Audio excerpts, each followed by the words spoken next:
আজকে অনেকজনের সাথে আমার দেখা হয়েছে। যখন আমি ক্রিকেট ব্যাটও হাতে ধরিনি, তাদের সাথে আমার পরিচয় ছিল, আমার বাবার সাথে ফুটবল খেলেছেন।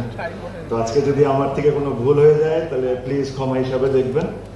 আমি সবসময় যেটা ফিল করি, আমি সবসময় এটা প্রেজেন্ট করার চেষ্টা করি।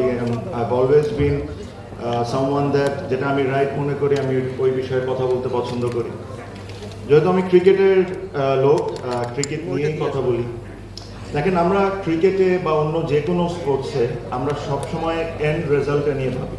বাংলাদেশ জিতলো, হারলো, ভালো খেললো, খারাপ খেললো, আমরা সবসময় এই জিনিসটা নিয়ে ভাবি। প্রত্যেকটা জিতা হারা, ভালো খেলা খারাপ খেলার সাথে অনেক কিছু জড়িত থাকে।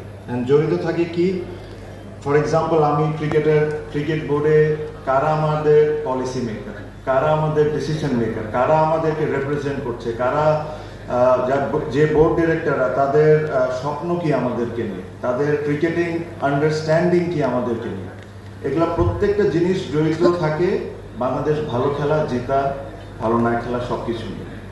তো যদি আজকে জেলার বিভাগের একটা এত সুন্দর প্রোগ্রাম, আমি ছোট হয়ে আপনাদেরকে একটা জিনিস রিকোয়েস্ট করব যে যারা যোগ্য ক্রিকেট বোর্ডকে রিপ্রেজেন্ট করার জন্য, বা ওটা জেলার থেকে হোক বিভাগ থেকে হোক, যাদের বেসিক ক্রিকেটিং আইডিয়াস আছে, যাদের একটা স্বপ্ন আছে যে আমি বাংলাদেশ ক্রিকেটকে এই জায়গায় নিয়ে যেতে চাই, আমি এটাই রিকোয়েস্ট করব যে তাদেরকেই সিলেক্ট করা হোক।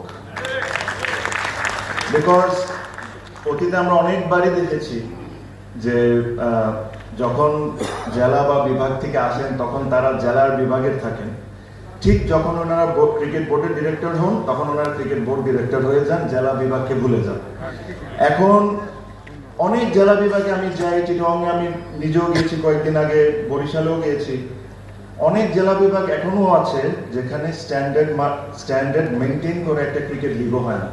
ক্রিকেটকে আমরা বলি বাংলাদেশের সবচেয়ে বড় স্পোর্টস, অবশ্যই football and other sports, my respect to all, but যদি আপনি বাংলাদেশের সবচেয়ে বড় স্পোর্টসকে এইভাবে করে যদি আমরা ট্রিট করি, এই জেলা বিভাগ থেকে কিন্তু ডিরেক্টর হচ্ছেন, এই জেলা বিভাগ থেকেই কিন্তু ওনারা পলিসি মেনটেন করতেছেন, বাট তারা যদি তাদের জেলা বিভাগের জন্য কাজই না করে তাহলে ওনাদের তো আমার মনে হয় কোনো প্রয়োজন নেই ওই ধরনের লোকরে ক্রিকেট বোর্ডে আসা।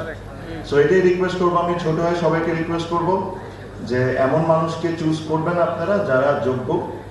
আর লাস্টলি আমি এই কথাটাই বলে শেষ করব যে যদি আসলে আমাদের স্পোর্টসে কোনো কিছু ডিফারেন্স করতে হয় তাহলে আমাদের চিন্তায় ডিফারেন্স করতে হবে আর আমাদের ডিসিশন মেকিং এ ডিফারেন্স করতে হবে।